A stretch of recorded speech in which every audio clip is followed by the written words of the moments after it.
ka të bëjnë shumë me karrierën, ka të bëjnë shumë me çështjet që kanë bëjnë me bisedime të rëndësishme në lidhje me kontrata. Le të hedhim një sy pikërisht kësaj jave, çfarë ndodh dhe ku duhet të bëjmë kujdes. Kemi datën 7 prill, një datë shumë e rëndësishme. Afrodita në retrograd nga Peshqit formon një kënd me Saturnin. Dy të planete takohen përsëri nga janari, ku Afrodita hyri për herë të parë tek Peshqit, dhe do të takohen përsëri më datën 25 prill, ku Venusi do të jetë kthyer në rrugën e duhur.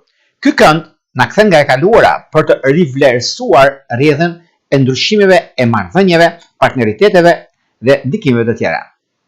Herën tjetër, ka pasur një ndikim shumë i madh javën e kaluar, por pikërisht tani e tutje do të thotë që do marrim vendime të rëndësishme, vendime që merren shumë në lidhje me punën aktuale, lidhet me disa ndikime shumë të mëdha, por vendime përfundimtare. Ndikohen shumë shenjat siç janë binjakët, virgjëresha, shigjetari, peshqit, të dhjetëçit të tretë ose ata që kanë ascendente nga këto shenja.